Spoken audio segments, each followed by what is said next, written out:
تیسرا معنی انہوں نے پھر یا حالت یہ لکھی ہے کہ پھر خلافت بھی اپنے مقصد و رسول میں غلط ہو جائے اور خلیفہ یا صاحب اقتدار بھی فاسق اور فاجر اور کفر تک پہنچے تو اب مسلمانوں پر خروج واجب ہے۔ ظاہر ہے کہ اس میں وہ تفصیل ہے،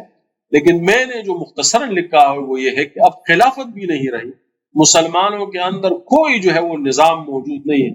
وہ سارا جو ہے وہ کفر کا نظام ہے، ان کے اندر اسلامی ادارہ ایک بھی نہیں بچا، نہ ان کے عدل کے ادارے بچے، نہ ان کے زکوٰۃ کے ادارے بچے، نہ ان کی معیشت جو ہے اسلام کے اصولوں پر ہے، نہ معاشرے کے اندر دولت کی تقسیم اسلامی اصولوں کے مطابق ہو رہی،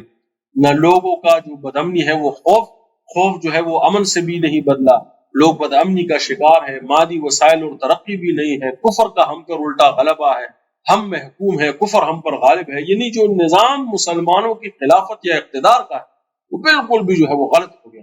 اور جو صاحب اقتدار ہے وہ بھی فاسق اور فاجر ہے، وہ بھی شرابی ہے، وہ زانی ہے، وہ جھوٹ بولتے ہیں، وہ جو ہے مسلمانوں کے مال سے چوری کرتے ہیں، اپنی ذاتی جیبیں بھرتے ہیں۔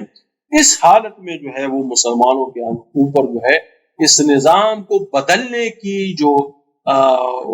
بدلنے کی کوشش ہے، اس کو شاہ اسماعیل شہید نے اور اپنی کتاب مذہب امامت نے اور اصلاحی صاحب اور بھی لوگوں نے لکھا ہے، میں نے چونکہ یہ دو کتابیں ریفرنس کے طور پر پیش کرتا ہوں۔